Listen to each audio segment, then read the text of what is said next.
Oke, di sesi kali ini kita akan coba untuk menggunakan database di mana fungsinya adalah untuk menyimpan data yang kita kirimkan seperti contohnya di video-video sebelumnya. Dan hal yang pertama kita akan lakukan adalah pastikan teman-teman sudah jalankan MySQL servernya. Kalau misalkan teman-teman menggunakan Laragon, sebenarnya kalau misalnya kita klik start all, semuanya akan bekerja.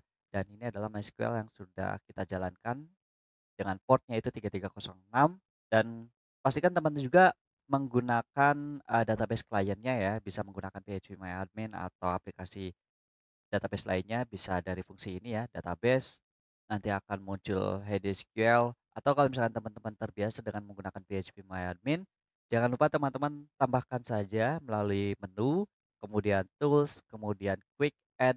Nah, teman-teman klik aja phpMyAdmin, nanti dia akan mendownload phpMyAdmin-nya dan akan secara otomatis bisa kita buka melalui browser ya tanpa konfigurasi apapun.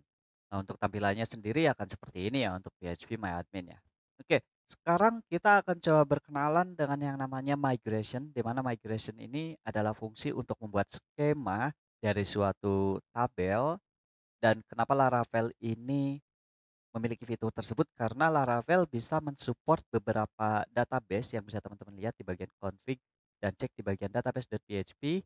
Teman-teman scroll aja, terdapat beberapa connection seperti SQLite, MySQL, PostgreSQL, dan SQL Server milik Microsoft. Yang artinya teman-teman nggak perlu menguasai semua bahasa SQL ini dan Laravel akan mengenerate tabel sesuai dengan connection-nya dengan memanfaatkan migration yang teman-teman buat.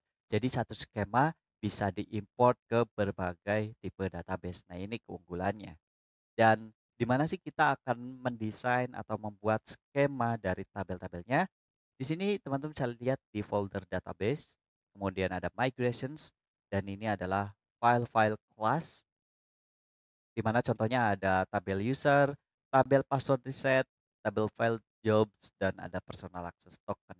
Jadi kalau misalnya teman cek salah satunya ya, di sini ada class di mana isinya ada method up dan method down.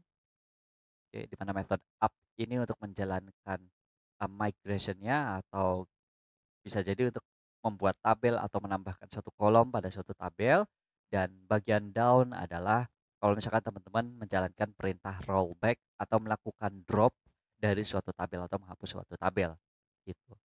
Jadi di dalam up ini teman-teman bisa lihat juga di sini kita akan membuat skema dari suatu tabel.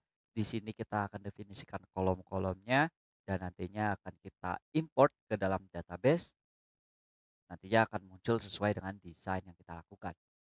Oke, kita akan coba untuk membuat migration untuk menyimpan data produk seperti yang kita contohkan ada name, price, dan quantity. Di mana data ini bukan hanya ditampilkan di dalam nilai balik, tapi nilainya akan kita simpan di dalam database nantinya. Jadi kita perlu untuk membuat migration-nya ya maksudnya. Oke, teman-teman buka aja terminal baru. Kalau misalkan belum ada, teman-teman klik aja di bagian plus di sini. Kemudian kita ketikkan PHP Artisan Make biasa. Kalau misalnya kita ingin membuat sesuatu di dalam Laravel awalannya pasti make. Kemudian yang kita akan buat adalah migration. Dan di sini kita akan cantumkan nama filenya beserta dengan nama tabelnya. Umumnya sih seperti ini ya. Konsepnya itu kita awali dengan create, kemudian nama tabelnya apa, dan diakhiri dengan table. Jadi teman-teman bisa buat seperti ini, create products gitu table, atau kalau misalkan teman-teman nggak mau nih, nggak mau repot tambahkan underscore itu bisa aja kita berikan double quote sehingga kita bisa aja, tambahkan spasi daripada menggunakan underscore gitu. Nah, ini sama aja.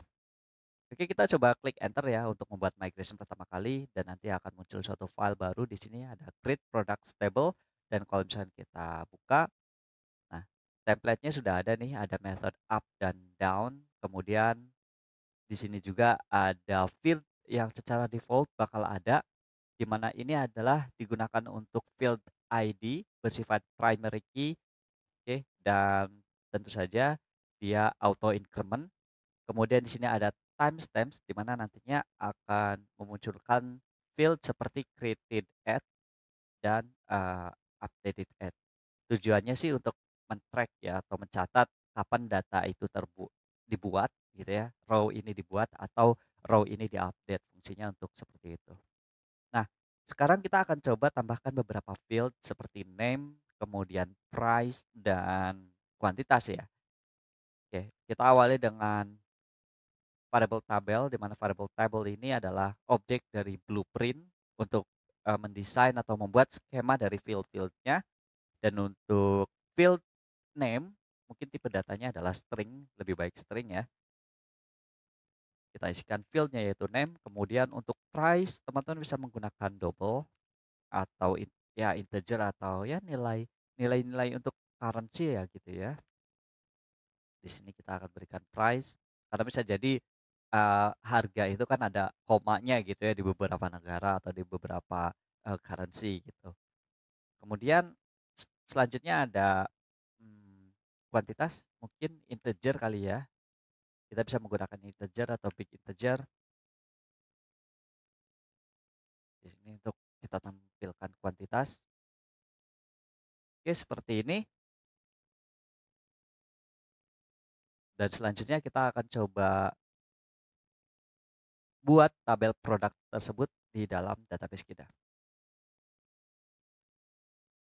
Yang pertama pastikan teman-teman membuat database-nya terlebih dahulu. Silakan masuk ke dalam phpMyAdmin, masukkan username dan passwordnya itu kosong, jadi menggunakan root saja. Dan di sini teman-teman klik di bagian new, tambahkan database, misalkan database-nya namanya yaitu Laravel gitu ya. Kemudian di sini teman-teman bisa menggunakan UTF-MB4, biasanya sih pakai Unicode ya, kalau misalkan mau semua format bisa kita gunakan.